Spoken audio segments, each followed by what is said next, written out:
Guys, what a nightmare. What a fucking nightmare. I cannot believe we're here. This is the one thing I didn't want to have happen. Make sure you are hitting the like button. Make sure you are subscribing to Fire Them Cannons because you know what? You can make today a much better day. If some of you guys who haven't subscribed yet, subscribe to the channel and you can change. My day has just started. It's 5 o'clock a.m. here in Australia. So, like, you can make my day a lot better. I mean, there's not much that can save it, to be honest. Just frank from here, but you can make a lot better just by subscribing to the channel and also subscribe to the Cup Chasers who we are simulclassing with today as well. Big ups to Jake who's here every single time. We're gonna be here for not that long today. I know it sounds like when we win, I can go on for 2 hours, but we lose this important game, and I'm cutting us short. But that's just the way it is. But guys, involve yourself, get yourselves in the chat. I'll try to actually respond to you guys a lot quicker today as usual. That way we can just kind of get out of here. We'll have me and Jake will kind of like give our opening thoughts, and then we'll basically just I'll be a bit of a therapy session for the last half hour or so today, and just let you whatever you say today. I think even more so than last week, just say what you got to kind of have to feel, because I feel like we got to let it out somehow, or else it will break us as human beings. That's that's all I gotta say. Take care of your mental health, everybody. It's not easy sometimes being an Arsenal fan, but this is my feelings on today's game. Obviously, when I saw the lineup today, I felt encouraged. I was stressing, and I was really not wanting this day to come for the whole week. In all honesty, I was really dreading it. Not because I thought we were going to lose, because of the gut wrenching 90 minutes that would feel like 4 hours. And unfortunately enough for me, I didn't feel like it did feel like 4 hours. It went by pretty quick to me actually today. Which on hindsight, that probably would happen. If we would have lost, it would have felt quick, and if we would have won, it would have felt like 4 hours. So maybe even in my negativity, I was being positive. I don't know. But I actually thought Arteta set the team up correctly today in general. I know me and Jake have a disagreement, and he'll come on to it in terms of who started up front. But given that Timber and Calafiori did not make it, which I thought that they would, but they didn't make it, the back four, I think he hit the nail on the head with the back four. Zubimendi and Rice, obviously. But what I was really excited about was finally, Arteta heard my prayers, and he went with Eze as a left winger. I was being told that Eze was never going to play at left wing, no matter how much I bitch and cry about it. He was never going to happen, but it did happen. Odegaard came in. We were asking, like, the problem on the right. Well, Noni Madueke does make it, and he starts in the game. And I was looking at that lineup, I'm like, you know what? I also saw that Man City fans were selling bottles of water with Arsenal logos on them for £2 outside the stadium, and I'm like, do you know what? I if there are football gods, I believe in one God. I believe in the God. And everybody can. You guys, I'm not trying to tell you what you can believe in, will not believe in. But I thought if there are football gods, if somehow the people who say that there are football gods are correct today, they would be seeing that and be like, I got something. You know what I mean? Like not to be. Look, I actually felt that Arsenal had a much improved in defeat, a much improved performance from the players, a much better tactics from Arteta than we have seen throughout this entire run of poor run that started with, funnily enough, Man City at Wembley.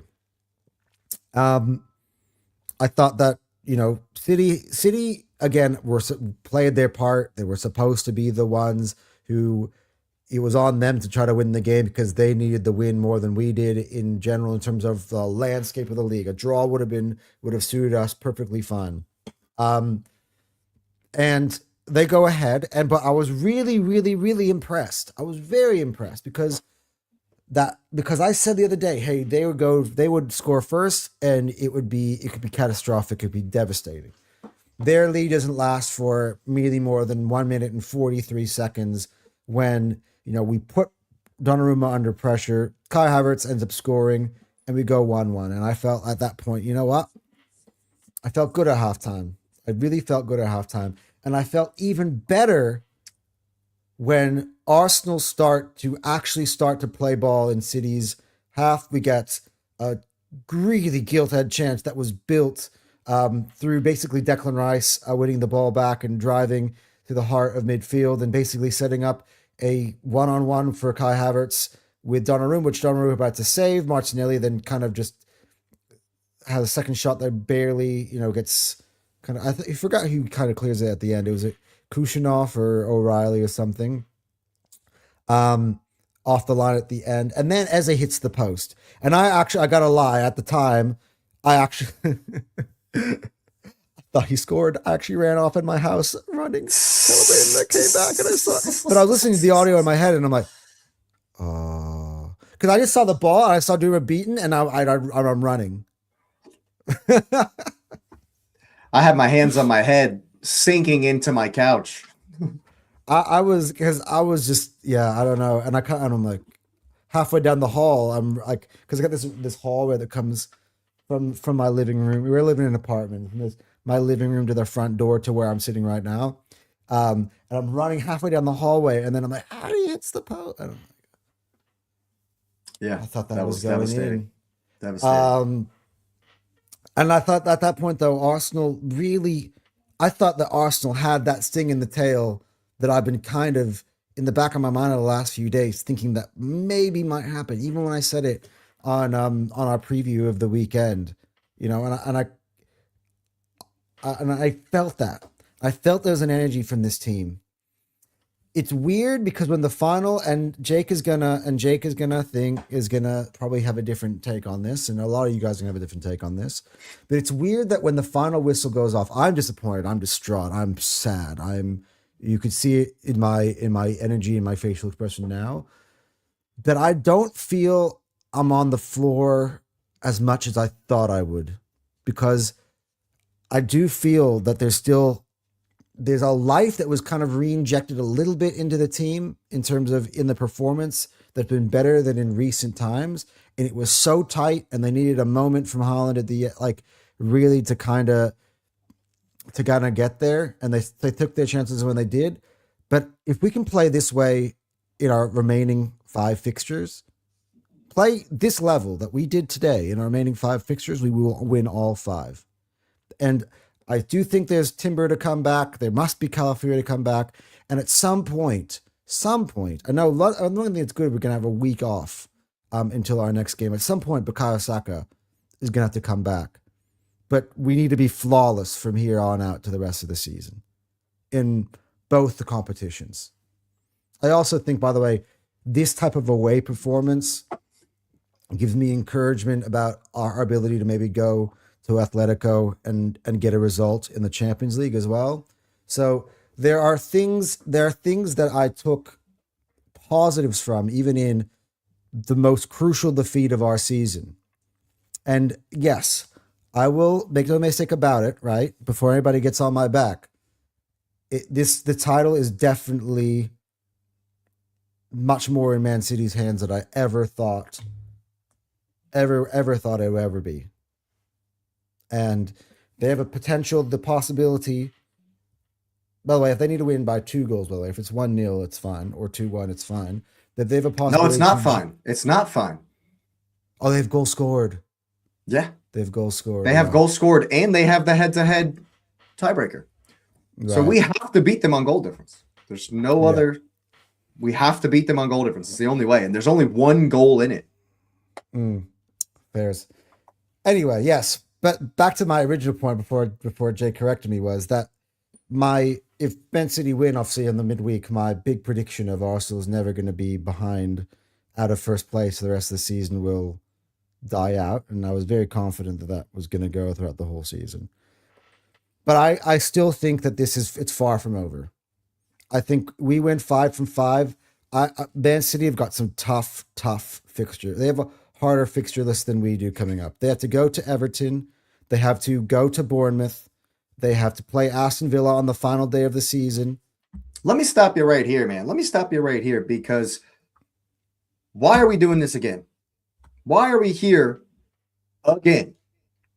Looking at someone else's fixtures, looking at other teams' fixtures, praying to the gods of whatever that Aston Villa does something for us on the last day, that Crystal Palace does something for it, because that's where we're at. Once again,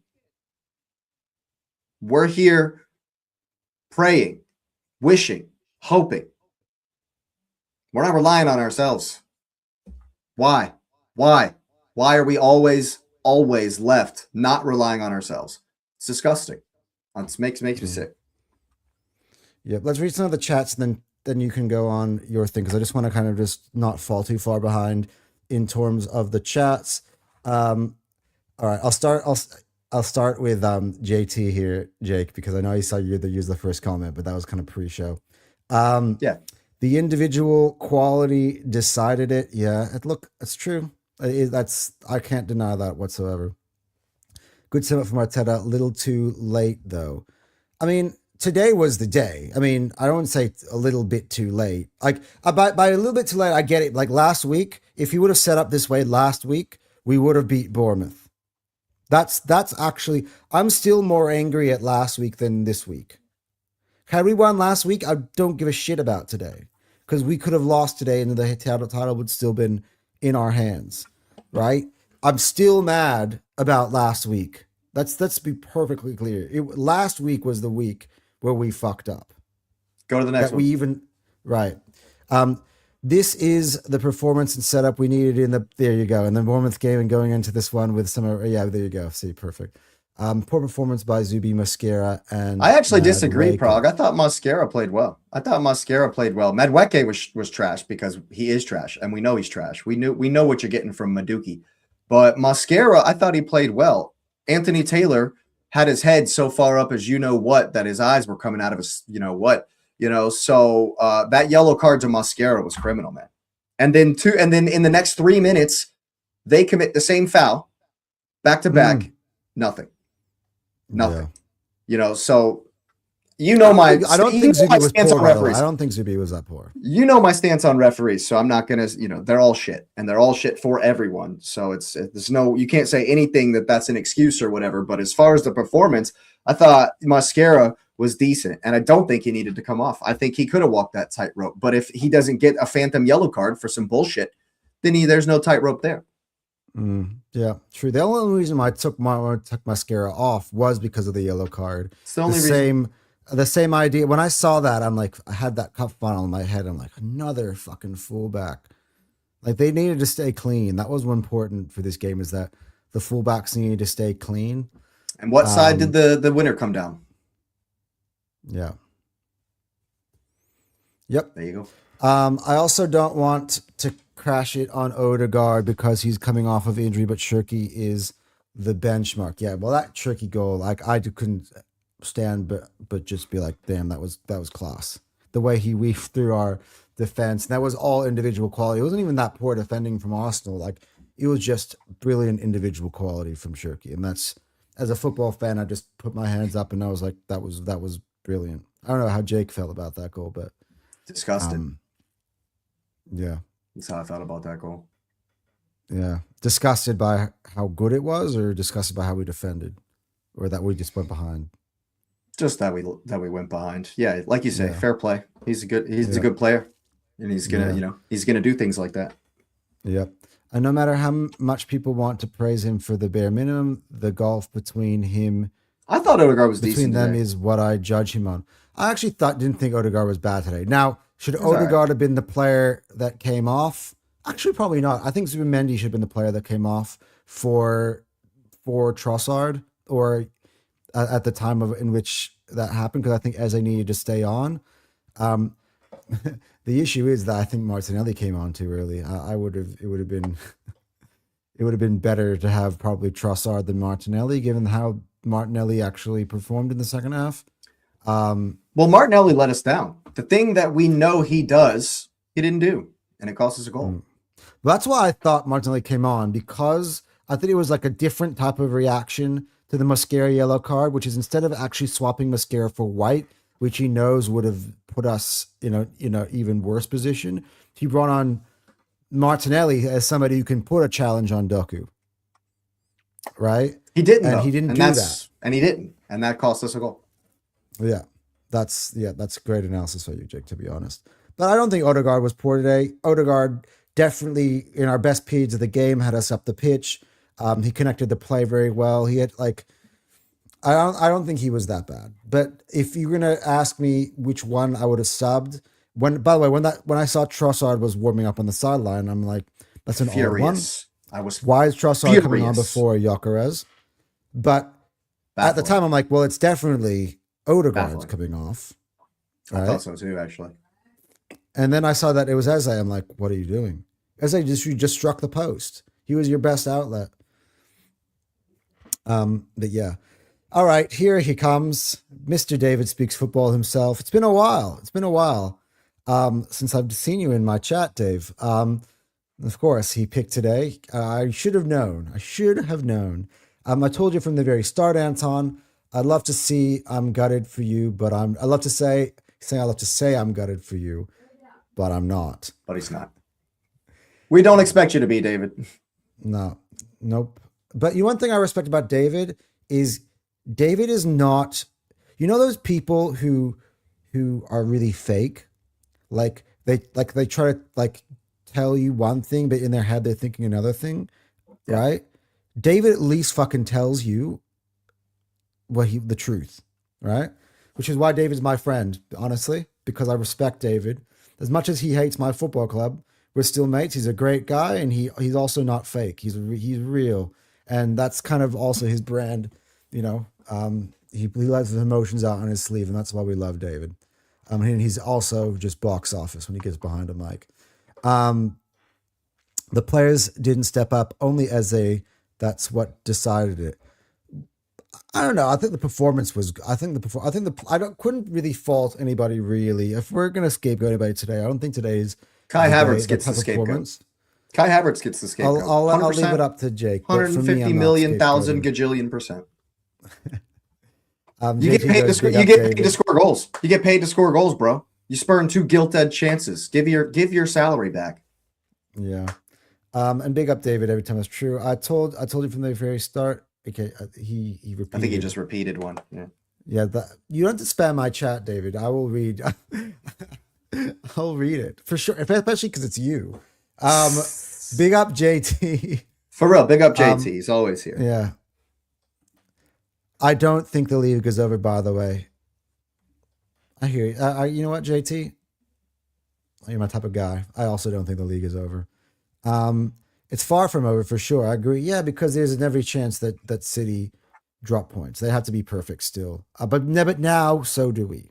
So that's at the moment now we would both be maxed at 85 points. So that's the difference, is that we were allowed to have dropped 5 and now we've dropped 6. So right off the bat, right as well. It wasn't like they were spread across. It was right off the bat, which is that's the real sucker punches. It happens so fast.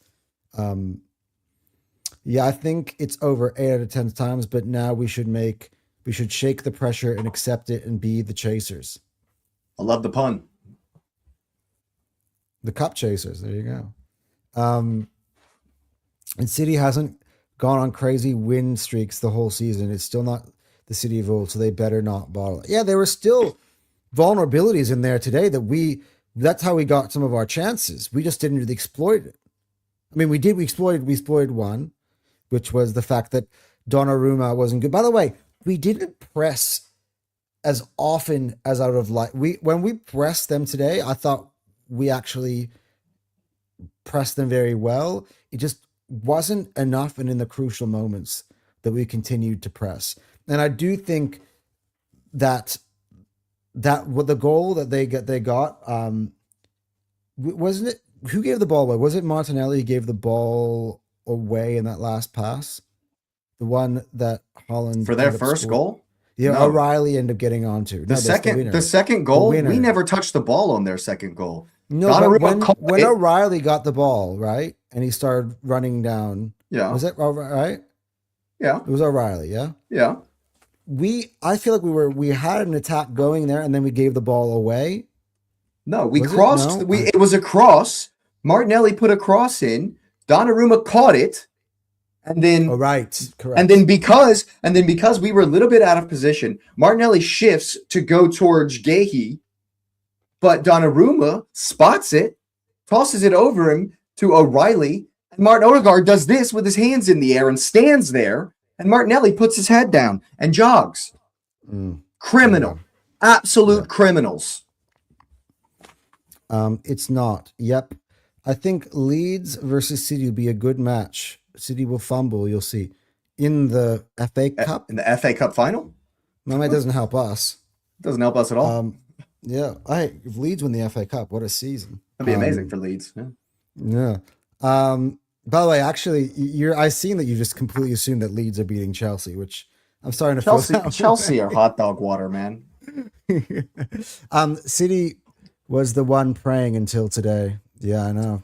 Not no more. Their prayers are Agreed. answered. Jake Mosquera was amazing. So young on a position, and Doku, when he is on it, no one is stopping him every time from going past. Eze needs to improve. He's a good lad. I thought Eze was great. Great to stretch. He kept going forward. He kept driving the ball at his feet. And again, I think that's his preferred position for me. I've been yelling at it the whole year. Look how much better it is when you have both Odegaard and Eze on the pitch rather than one or the other. And for me, the Trossard substitution, when I saw that, I'm like, you're breaking up the best avenue we have of getting back in this game. What needed to have been is Gyökeres on for Zubimendi, which is the switch that eventually happened, because you could have dropped Odegaard deep into that 8 and kind of gone 4-4-2, which is what eventually happened. That's what eventually we did. But it should have been too late. Yeah. But it should have been with Eze on the left hand side. So because it would have given you more creativity and more opportunity to set up the likes of Gyökeres, who, when he was on, doesn't even really get found. Or I don't even think does Gyökeres even have a touch? I don't even know. I don't think so. Zubi was pretty poor. So was Rice, and so was Odegaard. But I don't think they were that poor. I thought they were decent, honestly. The only reason why I would have done it is because I needed goals. The only reason why I would have taken Zubimendi off in that situation. There was a lot of passes in the first half where there was plenty of space, and Odegaard kept overshooting it. The pass to Havertz for the chance was good, but there was bare minimum. Yes, granted, that's true. But I think we're a little bit nitpicky with that, though, because I thought Odegaard was good. I thought this is one of Odegaard's better. In our best spell in the game, which is right before they scored, we had the chances. Odegaard was the one who was really conducting things and looking really good in there. So, even though I think Odegaard wasn't too good, I would have kept him on when it was 2-1 and subbed Zubimendi off. Yeah, you go. That's what they did. That's exactly what I said. That's what Everton will definitely trouble the citizens. A draw, maybe. And if that's the case, like I said, we're hoping. Yeah, we're hoping once again. Other teams, I hear it. By the way, is he one of your guys? Yeah, big up Prague, man. He's in the comments every single time. Big up, man. Appreciate it. Yeah. I love Rice, and I blame the rotation for him not having gas in the tank, but this was the game for him to drive the ball, crash the box, shoot from outside, send some crosses in. Look, I think he plays a massive part in the chance that Havertz had. Massive part, and he kind of did do that. But it's hard. It's hard, guys, when the other team, just not to just kind of say something very obvious, is Manchester City, right? It's hard to necessarily for him to do that. His positioning is really important, and he can't just kind of leave his position so easily, because then you're going to give City opportunities on the break. So it's always kind of like a bit of a balancing act here, and you have to kind of pick your spots, which I think Rice did perfectly well. I thought Rice won the ball back for us a lot of times when City made some really nice little moves to kind of get themselves space, and then Rice would kind of be there to kind of break it up, and I thought that was really good, actually. I almost feel like how Arteta and the team look at the game. If we swap position with City, I think us chasing them would have forced us to be a little more creative with our game plan. I actually really enjoyed that first half. I thought we did what we've been calling for a long time, and to press a team, to not sit off, to not sit back. I enjoyed the entire game until Haaland scored. I'm just going to be frank. I enjoyed the entire game until Haaland scored. We played well. I thought we played well, but I feel like we would. To be honest, I feel like if this was a draw today, I don't think anybody would say, "Hey, Arsenal don't deserve." I'd be pumped if this was a draw. I'd be so different. No, but if it was a draw, do you think that Arsenal played? Jake, honestly, do you think Arsenal played good enough today to deserve a point out of this game? Because I do. But JT already called it. The difference in quality. Yeah, Haaland gets 4 touches all game, 1 chance to win it, and does. Havertz, how many chances you want, homie? I agree, Jake, with Havertz. Trossard played the perfect cross. He had the perfect unchallenged jump onto the header.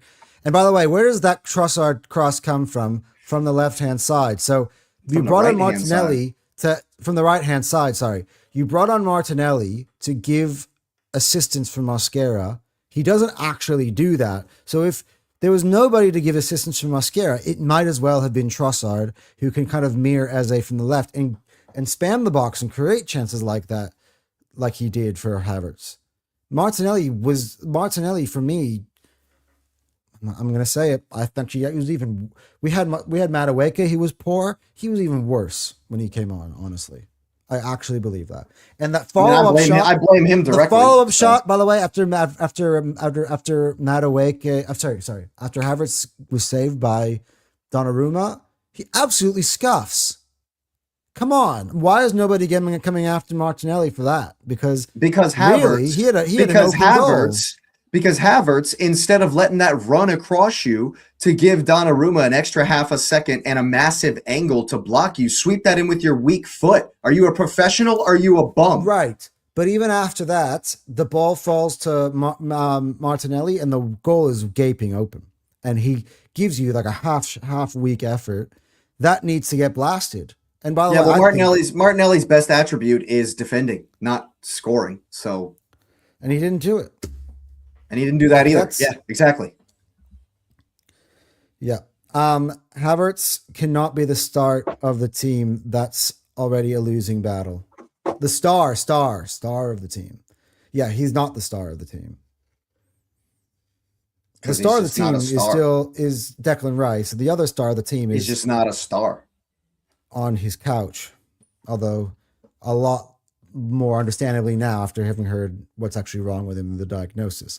But Havertz did provide some good runs that Gyökeres. How many goals does Havertz have this season? How many goals does Havertz have this season? And how many goals does Victor Gyökeres have this season? 5 in all comps, Havertz. That's disgusting. That's disgusting. You're getting paid $270K a week. Your whole job is to score goals. That's what you're here for, homie. That's what you got hired. That's what you got. That's what you got signed for. Back when we were wearing that. Back when you were wearing that snot rag. Back when we were wearing that snot rag, disgusting away lime green jersey. That's when you came to this club. You were supposed to score goals, and immediately you weren't good enough to do that. So you got put in the left 8. You weren't good enough to do that, and so you're like the third choice backup striker or whatever. And Arteta can't figure out what to do with you. But instead, Arteta still hangs his hat, his whole Arsenal coaching career on Kai Havertz being the guy, and he's done it over and over and over and over again, and it has not worked. Over and over and over and over again. So we go out and we buy a 70 million pounds on a striker who scored 94 goals, 97, whatever it was, in 2 seasons. And in the biggest game in the league we've had for 23 years, you don't bring him in until the 5 minutes to go. It's disgusting from Mikel Arteta, and that's on Mikel Arteta, 150 million%. This love affair with Kai Havertz has cost him 3 leagues. And now we're staring down the barrel once again because he trusts Kai Havertz. It's a disgrace. It's an utter disgrace. And that right there for me is the biggest mistake he made today, amongst a number of mistakes that Mikel Arteta made today. But that right there is the one that killed us. Because in the end, like JT said, when we needed the quality, when we needed the little bit of quality, we looked to a guy who's been dining out on a Champions League final goal for 5 years. And he lets us down every single time. That's on Mikel Arteta. That is on Mikel Arteta, because the evidence that we've seen, the evidence we have is all we can go on. And the evidence we have is that Havertz is nowhere near good enough.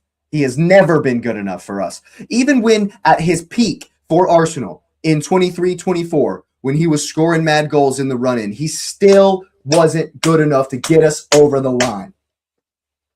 You know what? And Mikel Arteta continues to pick him. So Mikel Arteta is insane. That is the definition of stupidity and insanity. Doing the same thing over and over again, expecting the same result. You know what? A different result. You've got the same result every time. Havertz has been the guy we look to win us the league, to win us the game that's going to put us in the prime position. We've looked at Havertz time and again, and he's let us down time and time and time and time again. It's criminal. It's negligence. It's horrific from the manager. Horrific. It's disgusting. I'm literally sick to my stomach thinking that we have Kai Havertz. That's the guy that we're trying to look to when we got Victor Gyökeres on the bench. The guy you brought in to win silverware. The guy who was brought in to win the Champions League, to win us leagues. The guy who's got 18 goals this season versus a guy who hasn't scored a fucking league goal since the last time we beat Man City 6 games ago. 6 opportunities ago. That's the last time Kai Havertz has scored a Premier League goal. And that's the guy that you look to win us the most important game of the season? Fuck off.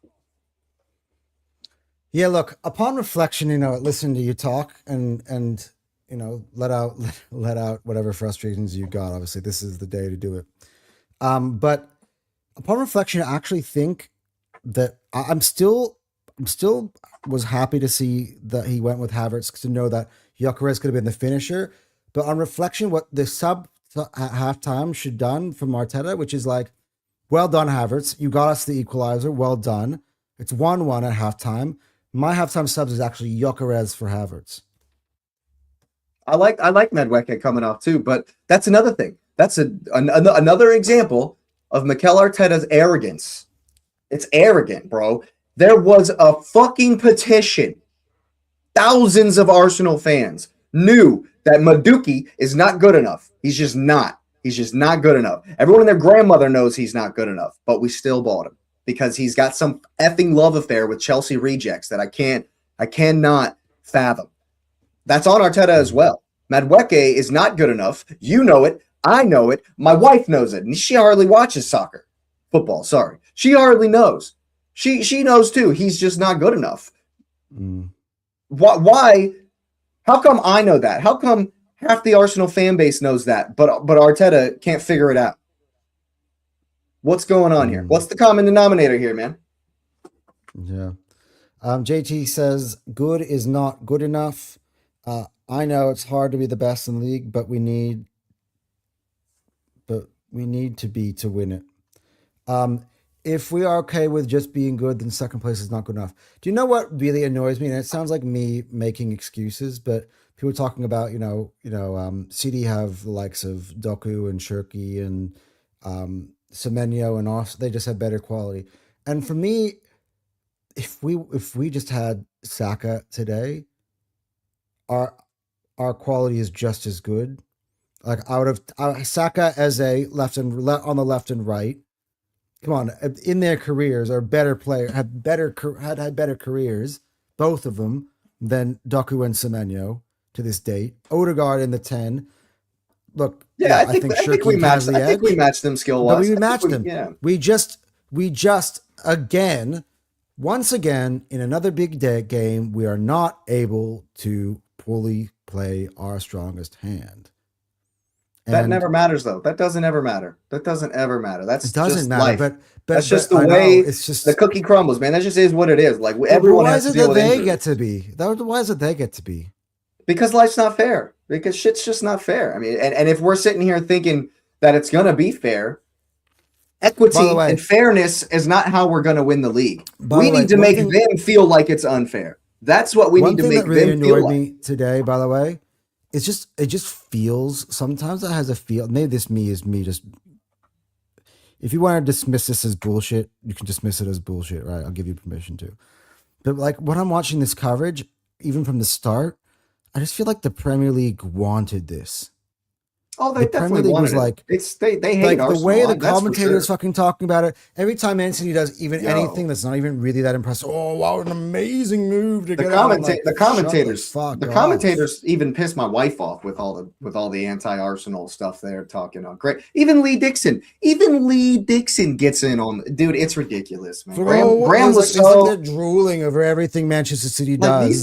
these guys are crazy, man. Like, oh my God, O'Reilly got himself out from The media. Like, I mean, shut the I don't get fuck it. up, bro. I don't get why the media hates Arsenal. That's documented. That's well documented. But I mean, what are you gonna do? It's whatever. Yeah, I don't know. I agree, Jake. I maybe misspoke. I meant that if we were top of the league, we would have almost performed better in this part. I understand that. I understand that. But if you're gonna win the league, whether we're the chaser.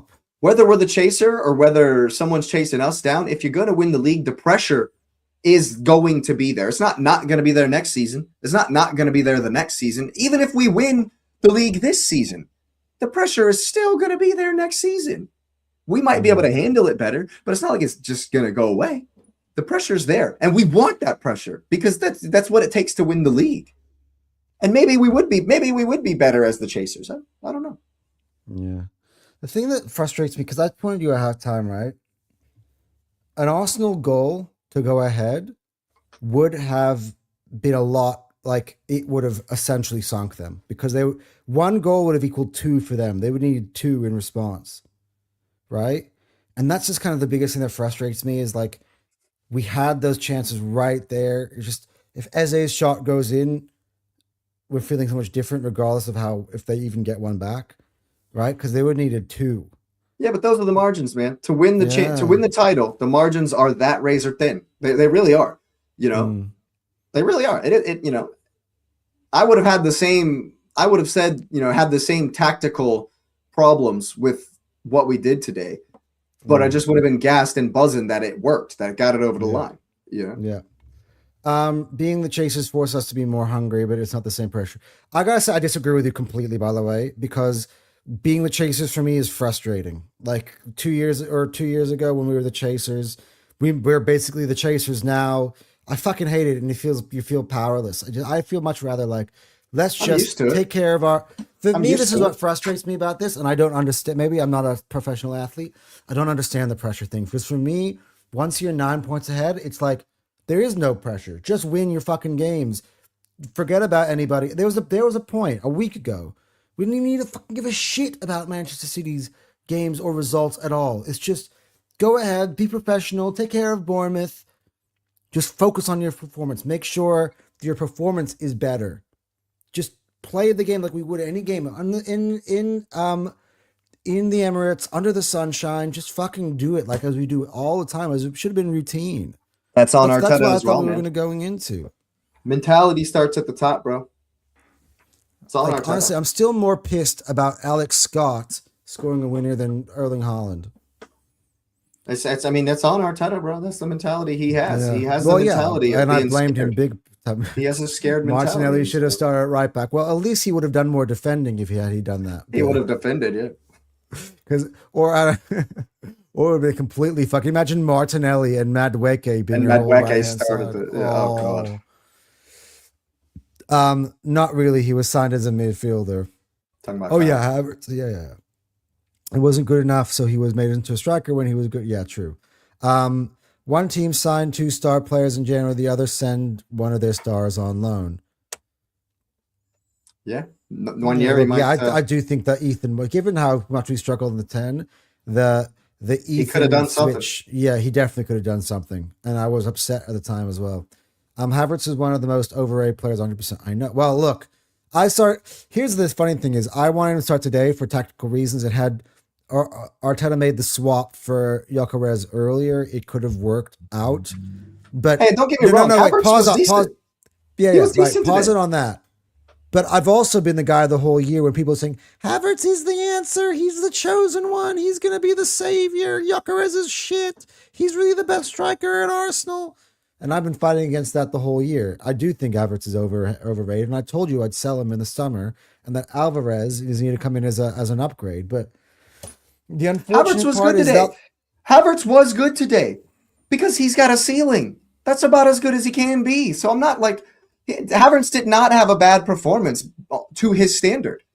But the standard for winning the league is up here, not down here, which is Havertz's best. It's up here. He's just not good enough. It's not his fault. He's just shit. It's time to go, Havertz. Yeah. Thank you. Please. Yeah, well, I said that. The reason we're going after Alvarez, the only issue is that all those kind of transfers really, I feel, hinge on Arsenal winning the league because you get more money for winning the league, and I just don't know if Arteta is going to be here. By the way, there's somebody I'm just looking hard ahead in our comments section that I'm very excited to get to. I don't know if Jake, you've seen it already. I'm following where you're at. Twofold Arteta out. JT, that's crazy. Is to say it is I'm sorry. It's 5:46 a.m. in the morning. I woke up at like 12:30. It's ridiculous. It's as you say, Jake, it's arrogance. Yeah. Arteta thinks too much of himself. He should have the mentality of, yes, I am still rookie manager. I still do mistakes. He keeps doubling down on mistakes. He keeps doubling down on his player choice and transfer that keeps backfiring. Look, all this is truth. True. Facts. All this is true. I actually am not even debating that. Facts. Yeah, it is facts.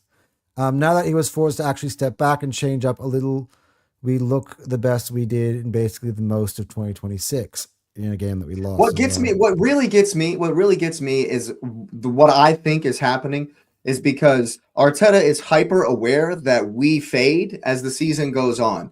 And so this season, he's kept the handbrake on longer than normal, right? Longer than he normally has because he wants us to have it for this game. And so the mentality going into Sporting, Southampton, Bournemouth, and then Sporting again, the mentality was just get it over the line. Don't exert yourself 150 million% like we're saving it for today. And you know what?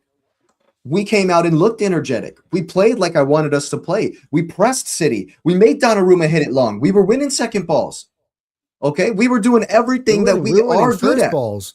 We were doing really good. We were winning there was at one point, I think, right before their goals, their opening goal, Arsenal had won 100% of the aerial duels. They did. I thought we did very well tactically, but in the end, you need the quality to go with the tactics. You got to have quality to go with the tactics, and we couldn't bring it. There is one way to change the narrative, and we keep on feeding that narrative. I agree, which is why I've sat here and I've said I still think that we can go win the league because for me, there's no other choice. We have to go perfect. We have to go 5 for 5, and it's the only way to redeem ourselves. That's it. That's really the truth. That's why I've said it. That's what needs to happen. Like we need to go 5 for 5, and I think we should expect to go 5 for 5 with the opponents that we have left. If we lose to or draw with any of those 5 remaining opponents, then we don't. But we've put ourselves in a situation where we need the performance we had today 5 times. But we have to, but without Kai Havertz because we need to win 3-0. We need to win 3-0 5 times, pretty much. All right, he's gonna hate me for making such a big deal out of this because he's just wanting to quietly sneak into the comment section and, just say his little piece, right? But for the first time since the Wolves game, one of the co-founder and my former co-host is finally back in the group chat. So I just want everybody to give a welcome and a round of applause back into the chat to my friend Cal. Big up, Cal. Big up every time, Cal. But the message that Cal has today isn't going to really help you guys much. A bit sour. He goes, Arteta should be sacked today. I'm done. Understandable. That's an understandable reaction. Yeah. No, but man, I miss you so much, my brother.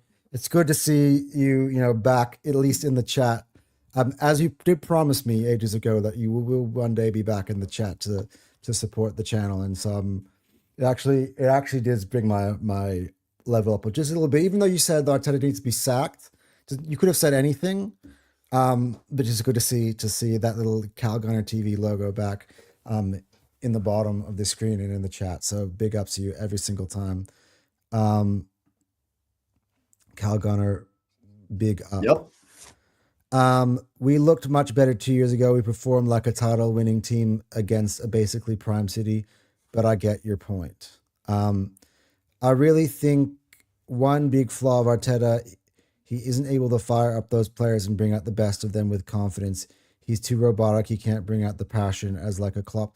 I gotta say though, I think Arteta does kind of have that passion. I just think maybe he doesn't direct it in the right way. Maybe his tactics are robotic, but as a person, I wouldn't call him robotic. I wouldn't.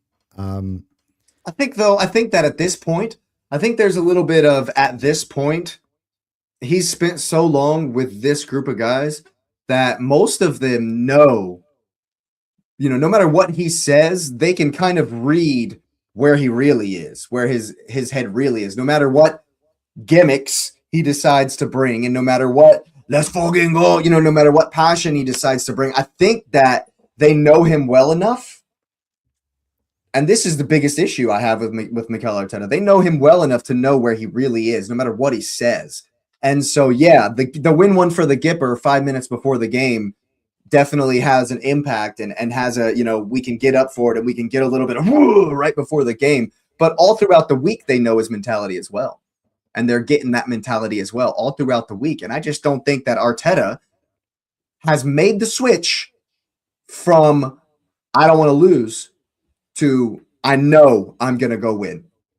Arteta has not made the switch from I really don't want to lose to we are going to go win this. Remember what I said in the pre-match, in the upset alert show, where I said Arteta needs to come with you guys are going to win this. You guys are good enough. I know for a fact you're going to go out there. We're going to execute today and we're going to win this game. He needs to go from you guys need to do this. We have to do this. Let's hope to do this to you are going to do this. And he just hasn't made that switch. And I've been calling for it for ages, and I don't know what it's going to take. JT's trying to call me out, and I'm pretty sure I heard you saying that when Havertz comes back, he unlocks the team. Okay. I don't think I said that, but I will admit to after the Kairat game, after the Sunderland game, when Havertz was playing in the 10, that I said that he'd unlock Gyökeres and that I'd wanted him to be in the 10.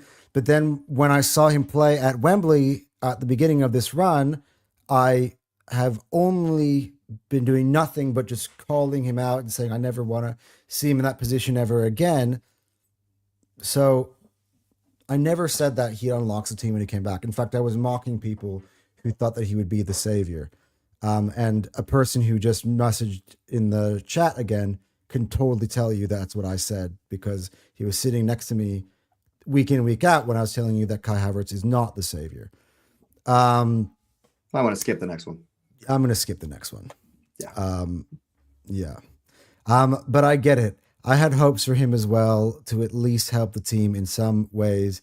He majorly underperformed the low bar I had for him. JT, you need to get a mic, man. You're on point every time. Yeah. He said he would get a mic. He said he would get a mic. I don't know, for me, the passion he shows seems to be so fake until you make it, but it's just guessing. It's hard to know. It is hard to know at this point, like just how much what he says affects the guys. It's tough. It's kind of tough to know at this point. He even said it before in an interview that one thing he struggled with us is understanding the emotion side of the game. There you go. Cal back in the chat, and now he's elaborating more on his original point. Arteta can't win. I think the fact that we had opportunities to be 12 points ahead, and look where we are now. He doesn't know what it's like to take anything over the line. Look, Cal, I tend to agree with him. If the season ends and we eventually don't win the Premier League, I'm right there with you. And We both sat here on the very first day that we ever made this show, and we both said that. We stated that from the beginning, that if Arteta doesn't win any trophies this season, that we have to go, and he has to go, and I haven't changed my mind on that. The problem is faith and belief has to be rewarded at some point for it to continue. That's just a simple fact. Whether it's a relationship, whether it's your boss, whether it's your parents, whatever the relationship is, at some point, faith and belief has to be rewarded in some way, or else you lose the faith and belief. And so, Cal, I understand it 150,000,000%. I get it, because Arteta has not delivered on the faith or belief that we've given him for 5 years. He just hasn't. And while I do think that sacking him today would be a mistake and it would derail everything,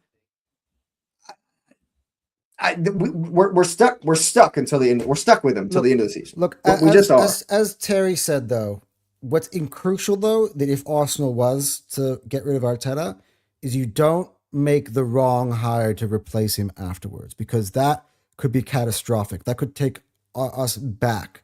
What you need to do. That's the biggest problem. No, that's the biggest problem, Anton, because if or when Arteta does go, we will be set back.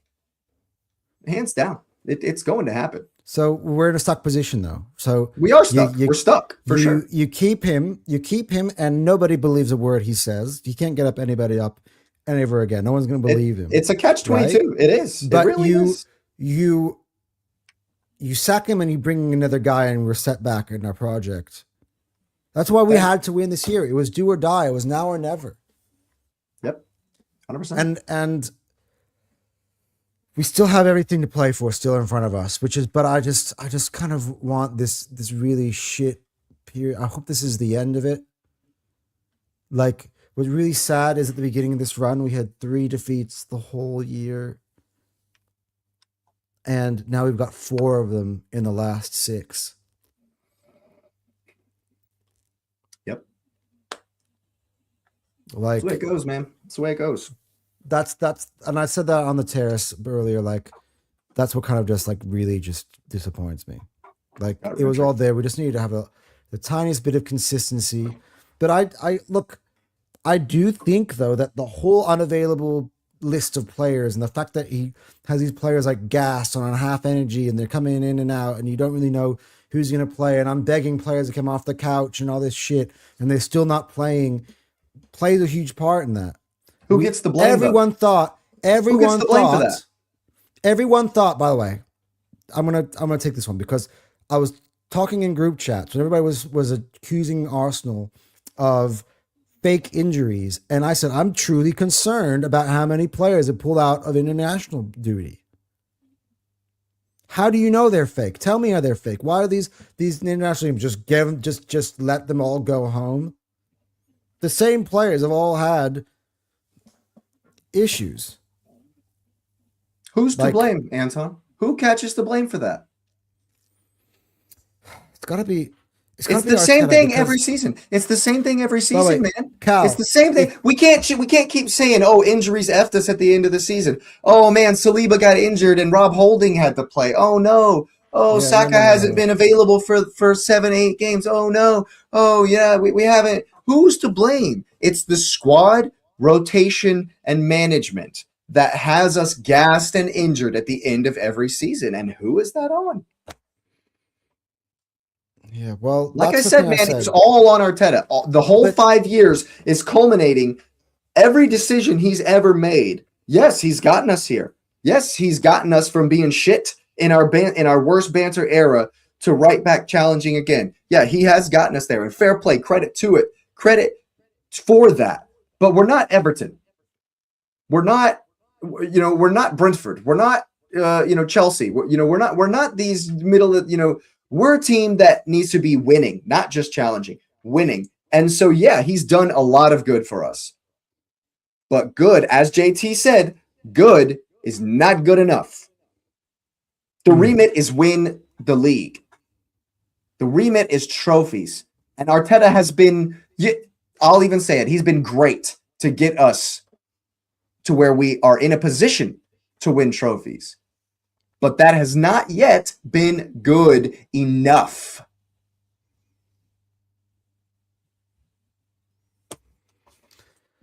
Yeah, look, I said at the beginning of the season, though, Andrea Berta gave him absolutely everything. He gave him everything. And Cal's here. I know he's still here. Do you remember?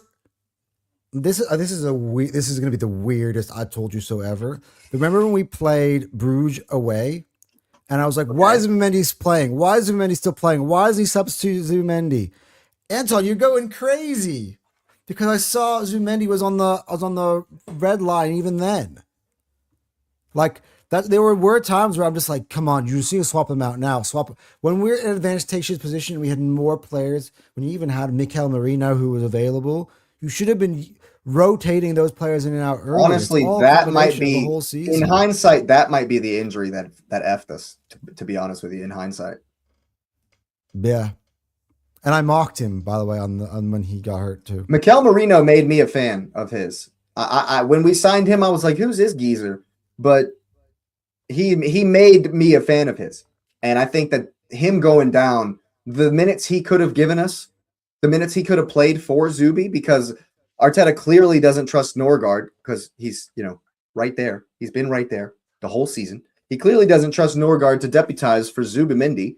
And so at the end of the day, because he doesn't trust that, the fact that Merino goes down is another reason that Zubi is just, he's got nothing left in the tank because we've overused him. And again, where do we get to who gets the blame for that? All right, let's move on. Your boy, SPO. I want to make one comment about this. I want to make one comment about this, and it's completely off remark, and it has something to do with what you said about being on the terrace today and the fact that the City fans were coming for us, and that what's her name, Nell or something? I can't remember. Kel. Yeah. They deserve to say things like this, because if shoe was on the other foot, I'm rubbing it into everybody's face. And that's what everyone's afraid of. That's why people online are afraid that Arsenal fans are going to be like this. But when you're a winner, when you're a champion, when you win 4 in a row, when you do trebles, when you win Champions Leagues, when you put the game away, when you get the opportunity to do it, you get to be arrogant. Straight up. And we get to deal with it. That's life. That's just can you read the comment? Because me as a person, I can't read this. I will read the comment. SBO says Arsenal bottle jobs. I told you Man City will beat Arsenal, but you won't believe it. Now you'll pay for it, Arsenal bottle jobs fan. And look, it hurts and it cuts right deep to the soul. It sure does, but they deserve it. They won the game. They deserve to gloat. The whole stay humble stuff. No, don't stay humble. You won the game. Gloat. You deserve it. That is what it is. We deserve to get bantered. And once again, there's a theme. There's a theme. Whose fault is it? So you can thank Mikel Arteta for every comment like this. Yeah.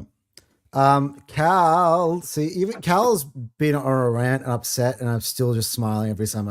It just shows you how much love and respect I have for the man who built this network with me. I just gotta say. So it's always he's the one person who can get away with the most depressing comments. And I'm still, and you're still gassed that he's here. Yeah. City are winning all their games. Also, even if we get to the Champions League final, Arteta cannot mentally prepare his team for that game. I can't disagree. I hope you're wrong. I mean, the City winning all their games. I hope you're wrong. I don't think they will. I still think. Let's see how they deal with the pressure. Let's see. Look, and maybe they'll do it quite well. But now they're no longer the ones trying to seek us out. They have to keep it. Here's the thing. This is the closest that the table will ever have been since the start of the year between us, right? When it was 2, we held our nerve for a very long time. That's kind of where I'm banking on, right? When they were really, really, really, really breathing down our necks, that's when we started to have our best runs of consistency, even down to the wins against Brighton and Everton, right? Which kind of gave us that 9-point lead. That's when we played our best this year, which kind of goes against kind of what JT's been saying. it's actually very ironic. It's more that when there is daylight, we start to like, and that's when our worst periods of time have come. So that's why I'm still kind of not ready to throw in the towel, because I'm like, let's see, because they have also been the one to slip up when it's been really, really close before, right? So let's see. There's still five games for us, 6 for them. Let's see how it goes. But yeah, no, this is not fun. As I said, the first words I said today was, "This is a nightmare." Um, Come on, you Gunners. Here you go, Godwin. Big up, Godwin. Make sure you're liking and subscribing, guys. Again, as I said, let me look at the numbers. Yeah, new subs would absolutely just literally make today a whole lot better. Um,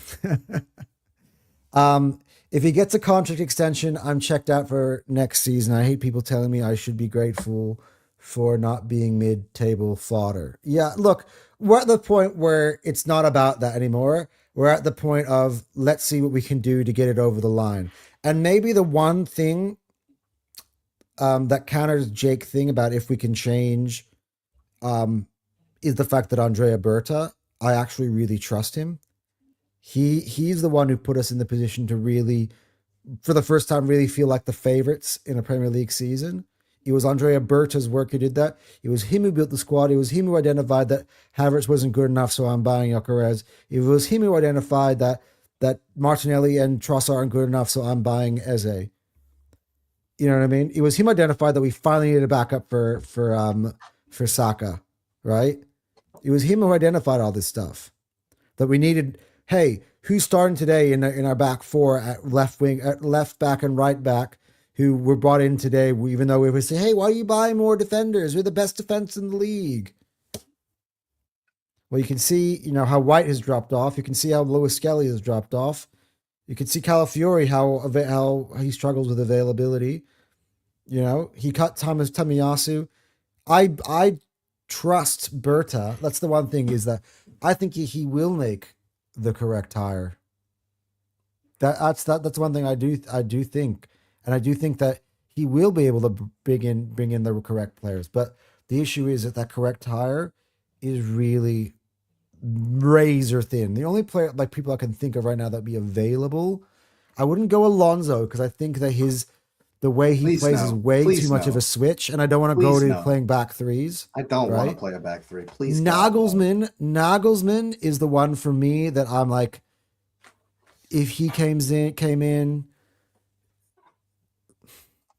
like maybe a Hansi Flick if Barcelona just overdo it and they just sack him because they're not going to sack him, dude. They're running away with La Liga. They're not going to sack him. Enrique would have been an upgrade, but I think he's staying at PSG. Never happening. I can't really think. That's the only thing, is like, who are we actually going to bring in that fits the bill of the finisher? Like, you know what Pep Guardiola was for, Pellegrini, who, by the way, did get it over the line. He was that guy who, all right, they've done a really good job to create this great team, but I'm going to create a dynasty. Rodgers to Klopp is a better example. Rodgers to Klopp is also, yeah, that's a great example. But I don't know if that's really out there.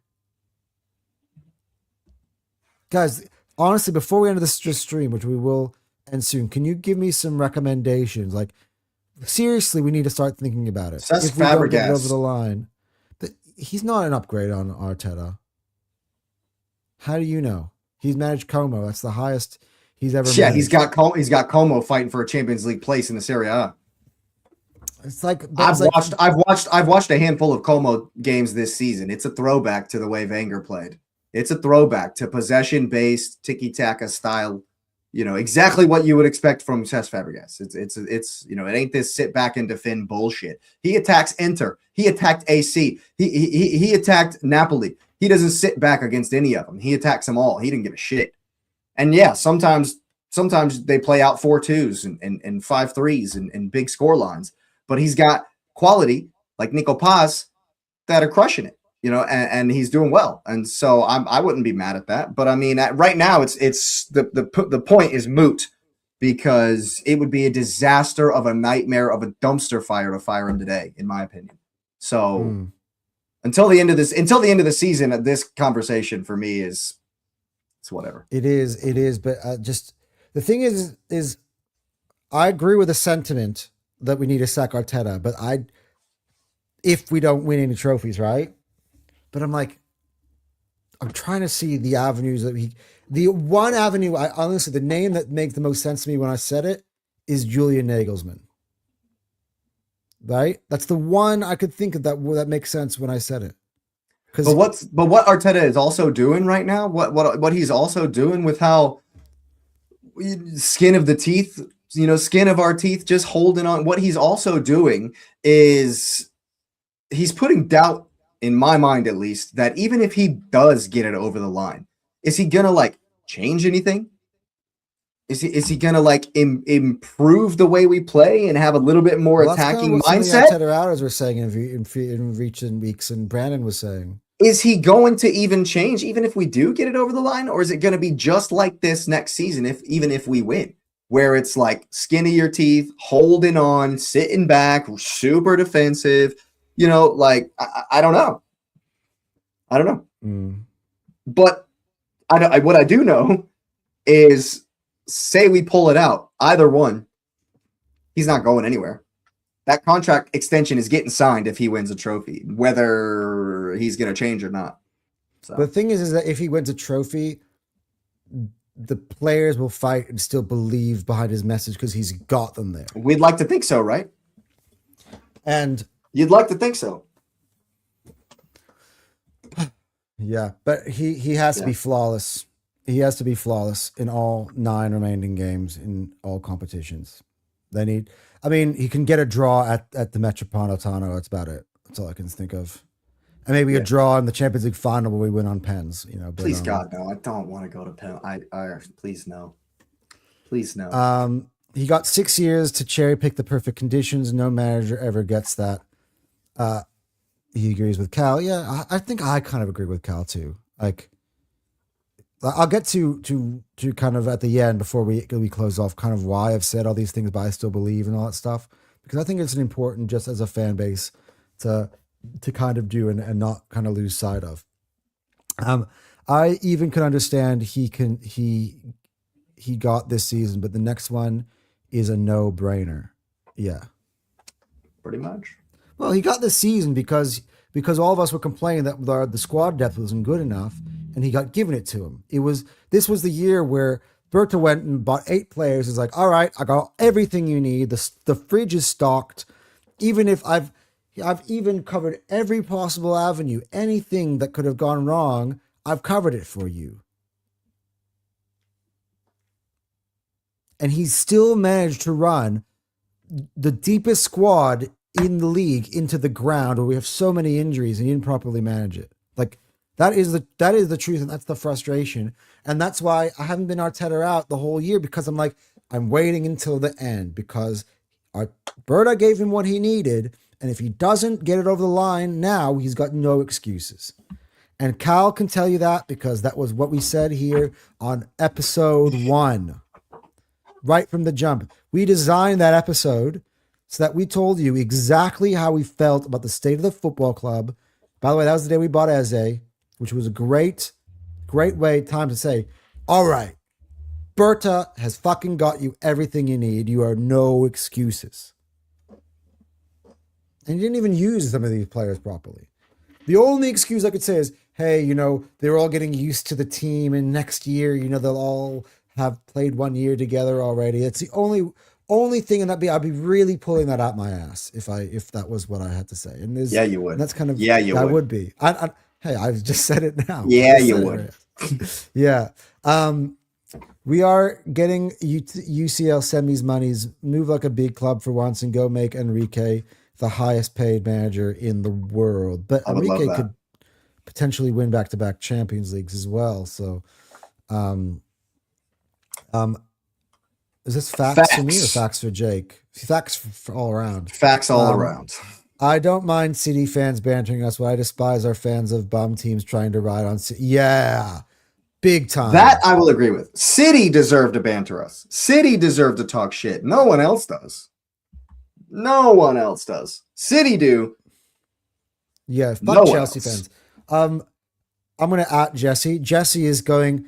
I'm still being naive. I see. Told you earlier on in the season. Remain humble and let your team play. I'm like, as if I was the fucking ever anything I ever said was ever the fucking reason the team would win or lose. And you're a Chelsea fan. Where's your fucking Our team? results are a direct result of what you say, Anton. Whatever you say is what actually happens. I know. It's like people, Anton, I'm trying to teach you a lesson. A lesson on what? I'm a fan of Arsenal. Of course, He's gonna get it wrong at least once a season, people. He's not. He's Anton, but he's not perfect. I was looking like I was perfect. Well, I was at one point. I was looking like the fucking like whatever they call the people who are like the Cappers. You're talking about cappers who make good bets. no, like Oh, I thought you were talking about like the upset alert stuff and what you've gotten this make week. proclamations and everything was going right.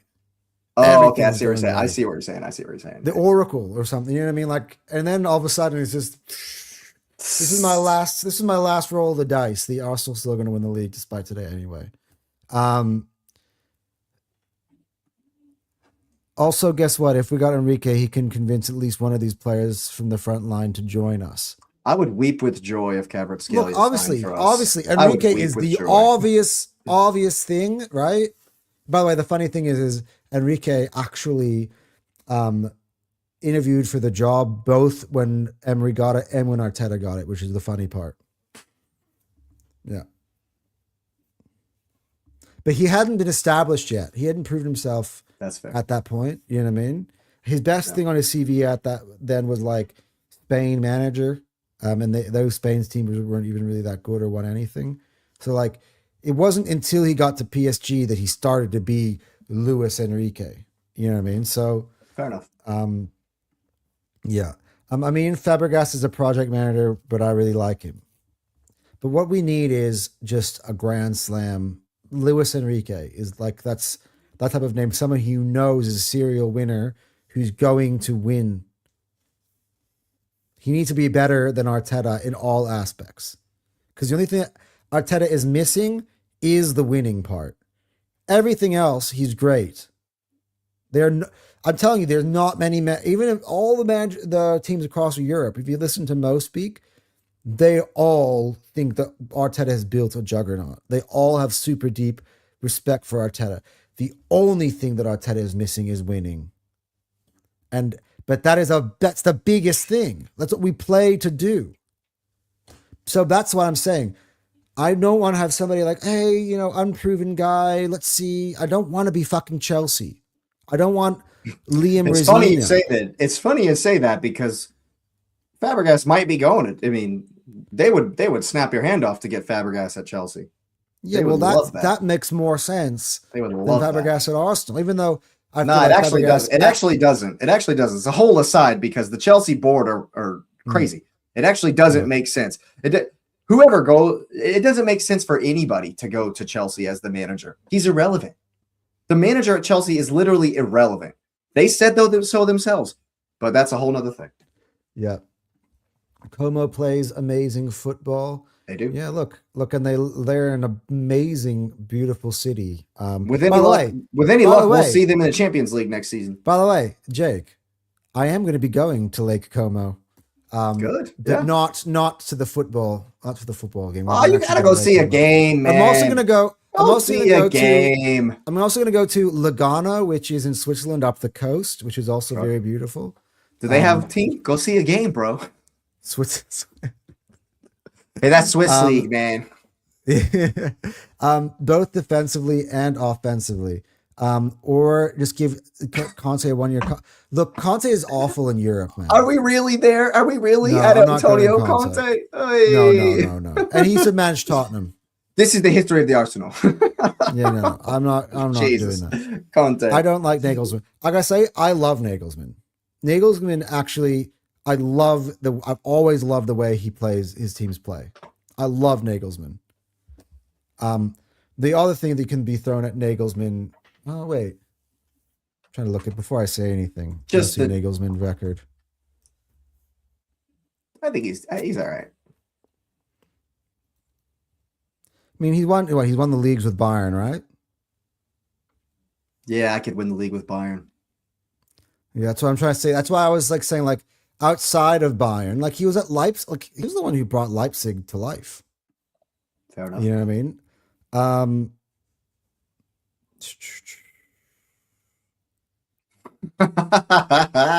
yeah, he doesn't. What's yeah, he doesn't really have much of a winning run outside of Bayern. JT's Mikel Antonetta.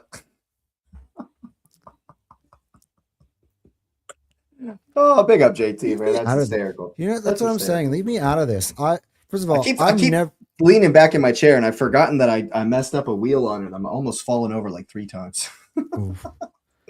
I wouldn't rely on a manager that did good in the German league. If I'm taking a risk, I would go with Cesc or Alonso. Thing is with Alonso, is it too much of a change in formation and everything?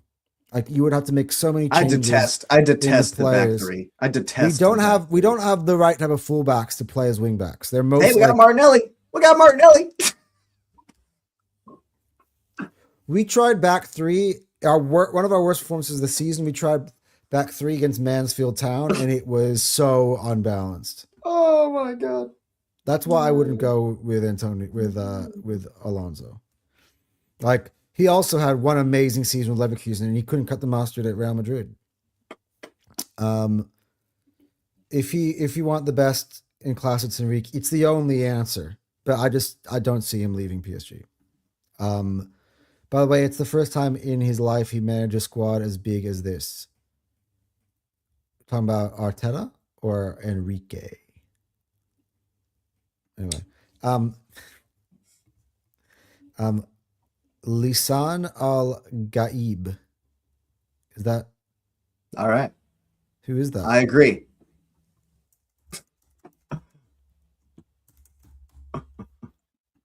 Fictional character, the Messiah.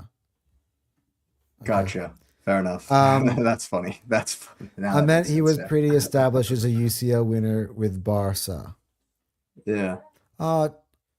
When we interviewed him, was he a UCL winner with Barca already? Maybe, yeah. Yeah. Yeah. Okay. I'm not sure about that. Every player and manager will publicly praise managers who are on the top. Man United fan, I'd rather watch City win again and again rather than watch Arsenal win one title. Well, that makes no sense. Issue. Makes no sense. That's your issue. If I were you, I would rather my team get better and I try to get prominence back in Manchester because that's where you guys belong. And the fact we could have done them a favor today. We could have done them a favor with, Man U could be closer to catching City, but whatever. You want to be the better team in Manchester, like you should be. You're Manchester United. If you're worried about Arsenal or taking satisfaction for us, honestly, I get it from Tottenham fans, but Chelsea fans, Man United fans, I get it from Chelsea fans as well. They hate us, right? But Man United fans, Liverpool fans, you guys are way too big. I don't care what team you're a fan of. If you want your own team to lose so that your rival doesn't win the league, you're pathetic. Yeah, I'm calling you out, Rory Jennings. You really made me mad because I was a big Rory Jennings fan. I think he's articulate. Same. I haven't watched a Rory Jennings video since. Me neither. I haven't either. I think he speaks really well. I enjoy the way he speaks. I enjoy his videos. I'll never watch him again. That's pathetic to say that you want your own team to lose. That's pathetic. That's just pathetic. Tribalism is one thing, but wanting your team to lose, period, is pathetic. So, but you have both a Barcelona logo and a Manchester United logo. Make that make sense. Okay, this is chat of the day. Chat of the day. Arteta, allergic reactions to every trophy available. That's funny. Yes. Whatever prize we can send you in the mail. That was definitely the chat of the day. That was very creative. I definitely enjoyed that. Even its negativity. He gets the stream ball. Look. You know what, guys? Arteta deserves everything that you're putting at him today. Honestly, he does. All right. Like I know I keep doing that because I'm always positive about Arsenal, but I myself have said today that if we don't win anything, I want him out. He does deserve all of it. He deserves it all. He does. Brother Hincapié was literally a wing back under Alonso.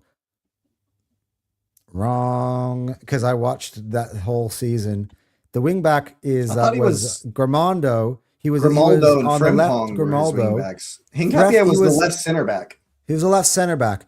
When Alonso played, different times he played back three, sometimes he played back four. Hincapie would be his left back in a back four. So sometimes they would switch in different games. He was never his wing back in when they played with the back three. He had Grimaldo play there. Arteta, he is and he isn't a three at the back manager. That is a misconception, but he is. He's the Oracle from Dune. Nice. Also, nice don't reference. disrespect Conte. I'm just gonna say this. He used to manage Spurs. Yeah, that's my only problem with him is he's a Chelsea and a Spurs guy. And also, he doesn't do well in Europe. Yeah, he did win Serie A last year, but he's absolute shithouse in Europe. Always has. Yeah, been. Napoli were a disgrace this season in Champions League. Disgrace. Yeah. His record in coming into That's clubs true. and winning it. That's true. Oh, he's got that. Yeah. Except for Tottenham. Conte is Mr. I will win the league if you are close, but you can't seem to make it. Arsenal are a project kind of club, though. We want a long-term guy. Conte is a one-year kind of guy. If we're going to sack Arteta for a one-year guy, I'm sorry, you might as well just keep Arteta.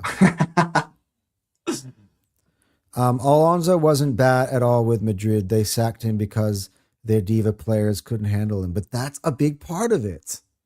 You have to be able to handle... when if you go to Madrid, you do. If you're at Madrid, you do. But Arsenal is also bigger than Bayer Leverkusen.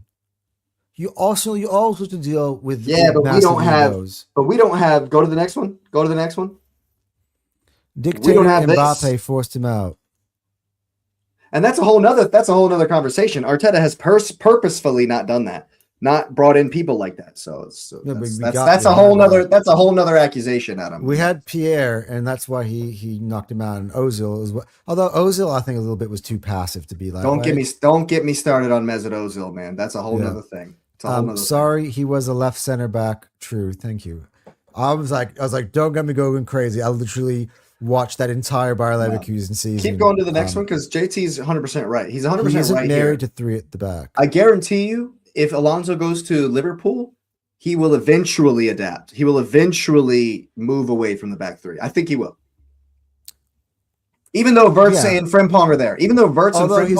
But he also can go Frimpong and he can go Kirkes. Kirkes and play with wingbacks. He won't do that the whole time if he goes to Liverpool. Guaranteed. Conte managed literally everywhere. He is Ray Donovan, the cleaner. Yes. We are not Player FC. That's true. Agreed. Do you think Mbappe would take shit from Arteta? Nope. Mbappe would be like, I'm a World Cup winner. Who are you again? Yeah, I agree with that.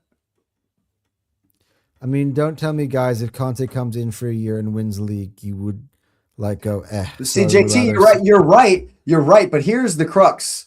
Arsenal don't give a shit what I think.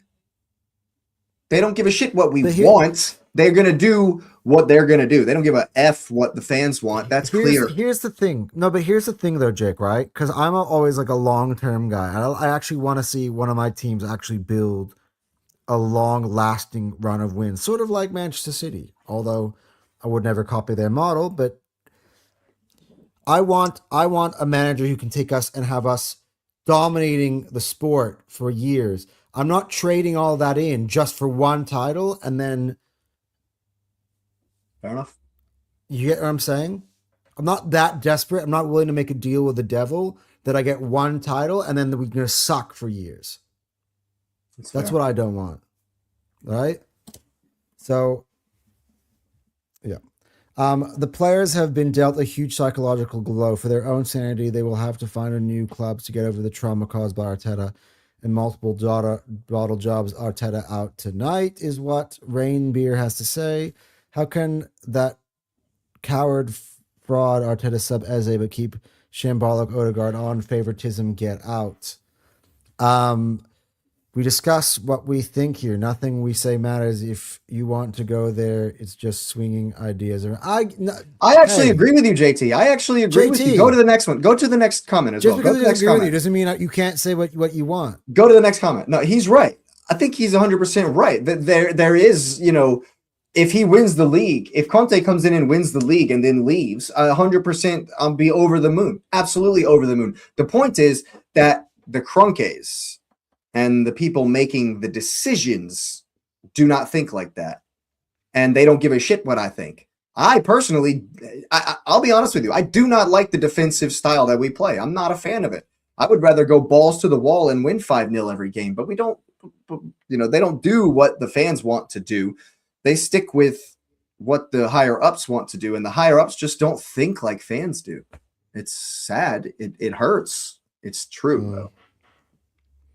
Yeah, look, I actually do like I do like still to this defense first. One thing that annoyed me the most about Arsenal over the years was that we were so easy to play through, and we had no backbone and everything. And what I love about it is the fact that we do have that, and that we are still challenging for this stuff, and we are pragmatic. When Arsene Wenger left, I wanted Allegri. I also wanted Simeone, who we get to play like. That's what I wanted when Arsene Wenger left. And even when Emery left, I'm like, I just want a pragmatic coach. I wanted what Jose Mourinho was giving Chelsea. I wanted to outsmart everybody and think I have a guy who does think outside the box, which I do think, to Arteta, to his credit, even though he hasn't won, has delivered that to me. I wanted to see more passion from my manager, not Arsene Wenger, who used to sit there like this, whether things were going well or going wrong, and he's sitting back on his chair, and he's like, kind of showed me I don't give a fuck.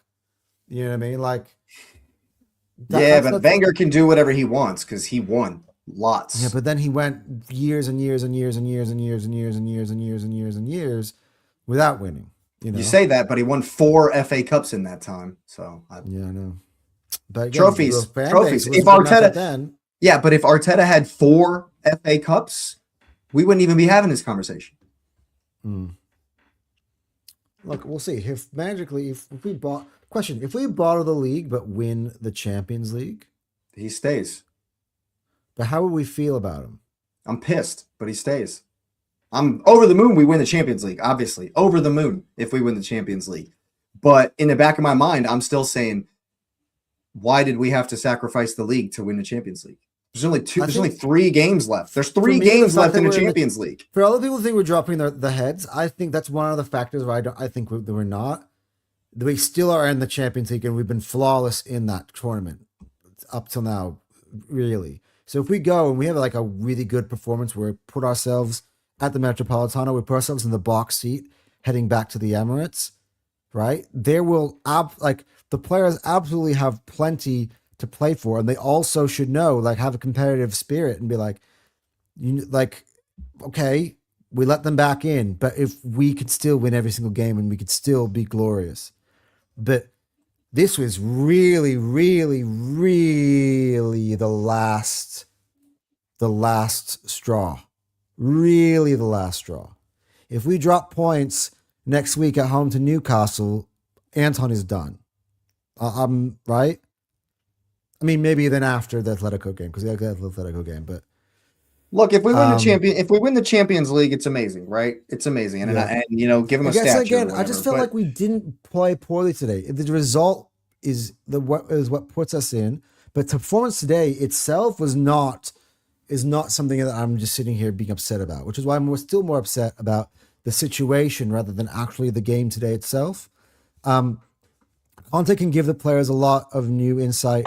We have a title-winning squad and would have loved Fabregas starting a long-term project after without a big pressure of 22 years. There you go. Look, Fabregas is part of the pressure. Fabregas is part of those 22 years. Yeah, but he got us closest in those 22 years until Arteta. So let's be real. That 08-09 team was Fabregas. It would be very ironic because Arteta replaced Fabregas as a player. So we find it funny if actually then Fabregas replaces Arteta as the manager. One big problem I said before, the new age owners are just corpo sports management groups that don't give a fuck. I disagree. And I go to mean, the with the next one. Cronkies, they were. Go With to the next one Stan, too. with Stan, I agree, but with Josh, he's been really hands-on. I think he does give a fuck, honestly. Otherwise, he wouldn't have sanctioned 8 signings. That's why City, even outside of the 115, is so successful. The owners are not there for profit. Their goal is success in the sporting side. Here's the thing. It's so ironic to me. Why do the people, like JT is saying, like these corporate owners, sport management groups, why do they not understand that winning makes the most money? Because winning they have makes the money. Here's why. This is why. These corpo management groups, the Cronkies, are serial winners in the United States. In others, but this ain't the US. The Rams have won a Super Bowl. The Nuggets have won the World Championship. This is in recent years, since Mikel Arteta has been manager of Arsenal, right? For the Glazers, the Tampa Bay Buccaneers have recently won the Super Bowl since 2020 with Tom. They went and they got Tom Brady and won a Super Bowl, right? The Dodgers are back-to-back World Series champions. Culturally, the culture in American sports is so different than everywhere else. Just look at all the World Cup bullshit. The culture is so different in Europe than it is here in America. And these American owners do not fucking get it. Just look at Blueco. They're trying to moneyball the situation at Chelsea like they do in baseball, is what they're trying to do. And it's a disgrace. And they are absolutely burning a massive footballing institution to the ground in front of everyone. This is just out in the open for everyone to see. They're burning it to the ground because they're trying a Moneyball approach that does not work in European football. Period. Yeah. Look, I think the Cronkies have Josh Kroenke. Not Stan. No, not Stan. But Josh does care about winning, and he wouldn't have brought in 8 signings and addressed all of our holes had he didn't. Yeah, so, I thought you were, JT. I definitely thought you were speaking in a wider sense. There's the last comment there. Yeah. I think even if we were still win the league in UCL, of course he stays, but it's not prolonging it, but it's just prolonging it. We need new, fresh ideas. But I think once you win the league, you can lift up that pressure. You can develop the squad even more. Let's not forget, Arteta did play beautiful attacking football in 22-23. He just ditched it because he felt the players ran out of gas that year, right? And then everyone started playing low block next season. He's just overthinking it. Well, everyone started playing low blocks against us the next season. Yeah, that's true as well. Yeah. But anyway, I gotta go into. Let's wrap it up. I gotta wrap this up too. What a downgrade that was from Klopp to Slot. Yeah. Well, he did win a Premier League title. The power dynamics are so different. You're talking about the other ownerships. Yes, Jake, I was talking about a wider. I thought you were speaking on a wider sense. Yeah, I know you were. were. Josh started to care this year, hopefully. Yeah, look, and the Arteta decision is going to tell you a lot about what they think. He's talking about as players from Fabregas to Arteta was a downgrade. Yeah, it was. Yeah, but look, Arsenal were just not in the position. That's a whole nother thing. At that point, I wasn't even that mad with him. I'm like, you know what? He just wanted, where we were. That's a whole nother can of worms, bro. That's a whole nother can of worms. Anyway, guys, we are here a lot longer than I wanted to, but again, I'm not surprised. I was expecting, and I was very happy to sit here and kind of answer, read out all your chats and stuff, because it's another. I will say this, Anton, really depressing. Well, look at the next comment. Bring back the professor. Bring back the professor. Oh my god. But yeah, man, I will say this, Anton. You have calmed me down. Let's not read out the things I was putting in the chat beforehand. No. Well, that's always private. Yeah, you calm me down. I kind of let you do that, so you say that then before you come on to the show, and then you've calmed me down. Well done. Fair play. So I promised this before we go, right? the reasons I said what I said on the terrace and why I said what I've said now is because I still believe we're in this thing or not to the end. Like, we could have easily all, like, honestly, this is when you guys talk about mentality, winner's mentality, right? You know what losers do? Oh, fuck this. Whatever, we're done. I'm done. I quit. When things get hard. Right? And I'm just trying to say, when the season comes to close, and if we don't win anything, I'm not going to defend a single thing. And I've said that about 1,000 times throughout the entire year. But while we're still in this, and while we still have a chance to win the Premier League, while we have a chance to win the Champions League, the best thing that we can do right now is to just keep believing. As Terry told me in response to my message on the terrace, which is like, I really hope the Arsenal players think the way you do, Anton. And that's what I'm trying to convey. And I don't want to out my brother, but that's my brother. My brother and I kind of had a little bit of a meeting of the minds last night, because I was like, I don't know if we were to lose this game, like what am I going to say? Like, Ellie, like, I'll be so frustrated, but it really depends on how the game looks. And he goes, you know what? If City win, but also give a really good effort, all I would say is, we lost today. It's really disappointing, but it's game on. We have every single chance to win this. I still think that we can play better than them for the rest of the year.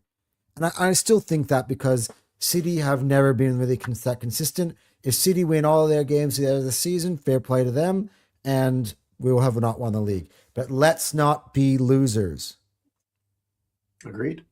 Yeah. Let's not 100%. Throw in the towel. You much as the funny thing is that everybody's sitting here everywhere clowning Anton as delusional. Anton's a loser. No, I've seen my NBA team, the Bucks, win the NBA championship after dark moments like this. Now they're shit now, but they won the NBA championship, right?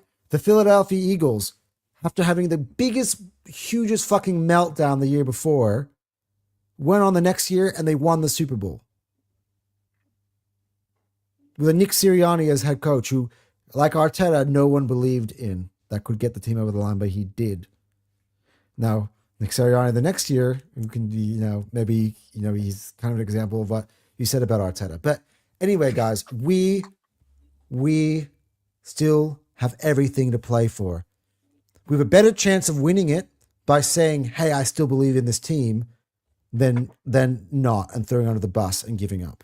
Because if you quit, you're definitely not winning. So you have a higher percentage chance of being able to win if you don't quit than if you do quit. And we can still easily also win the Champions League playing Arteta's tactics, by the way. Many managers in the past have won the Champions League playing this style. Not every team has Erling Haaland. So I think we play like this away at the Metropolitano. I don't think we lose the game. All right, guys. Arun is coming here to try to better late than never, Arun. Better late than never, Arun. You made it in at the death. Hey, and big up Arun, by the way, where he says we're going to talk Wednesday. Make sure you got them notification bell on, people. We will be back for the podcast on Wednesday. Yep. Good Vinton boys. If City balls it now, does it change anything from our criticisms, though? No, because we've done it both sides. We've said it both sides. Yeah. So. Yeah, correct. Here you go. Arun's laughing on other clubs, just playing 40 games and you can't win shit. He's a Man U fan. Yeah, okay. We got to talk on Wednesday. Yeah, well, clock in for Jake's podcast to the Cup Chasers with my boy Nez, who I'm sure is over the moon right now. Happy. He's so pumped. Just keep it moving. I run a business. The worst decision I ever made was not making decisions. That's fair. But I'm just saying, like, it's not the time for decisions. That's the summer.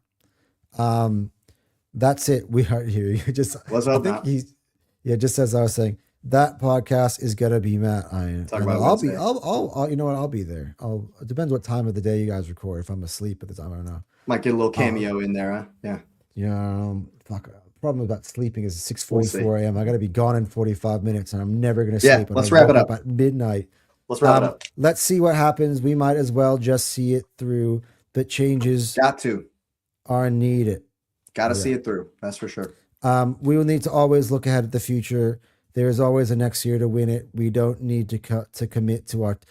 Agreed. We all agree. I'm just talking about right here and now. We still got games to win. We still got trophies that we still can 8 win. games. It's not done. 8 games left. 9. No, is it 8? Yeah, right. 8. We only have 5 games in the league now. Right. Yep. Yeah. 8. Not every team has Havertz and them. One last shot in. One last shot. Yeah, after I said Holland. See you on Wednesday. Yep, you'll see Jake on Wednesday. Oh my God. I've got the biggest task of getting Positive Dan to actually do a Dan and Anton show on Tuesday. Tomorrow. Yeah.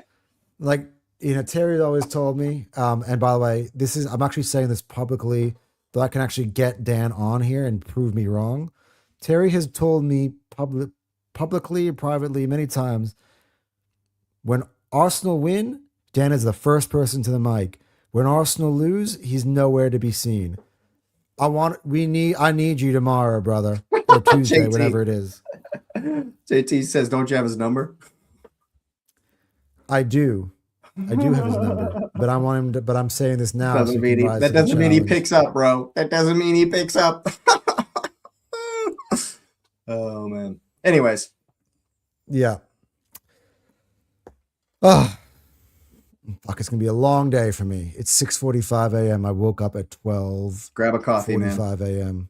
Grab a Monster. I have to go and work for the next 8 hours. Red Bull gives you wings. We'll take a sponsor, by the way, Red Bull. We love sponsors. There it is. Yes, hey, he's already drinking it. Red Bull, where are you at? Where are you at, Red Bull? Sponsorship. Yeah. And then I'm going to crash. I'll probably miss all of Tuesday. Like, I'll wake up on Wednesday, like, whoa. What happened? It was that green edition. I'll tell you. Yeah, the winter edition. It's good. It's good. I like the flavored Red Bulls better than the actual ones. They're kind of average, but the flavored Hey, stop it. Shh. We're trying to get a sponsorship here. What are you doing?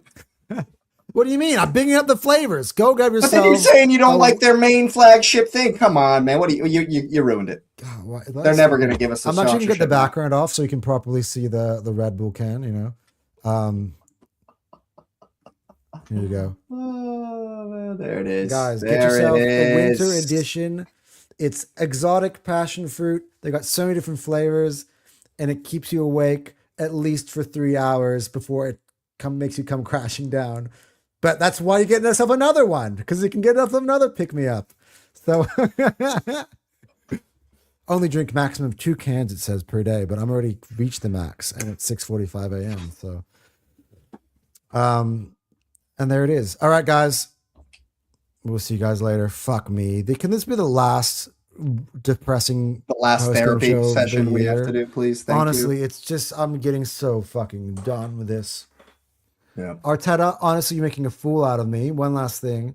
I've sit here defended you even today, and you cannot repay me with any sort of just glorious, like, that's one thing that does piss me off. Can we not just get that big fucking win where I can just tell everybody, fuck you? Like, that's what a win today would have been if we would have won it. But still haven't. Anyway, we're out of here.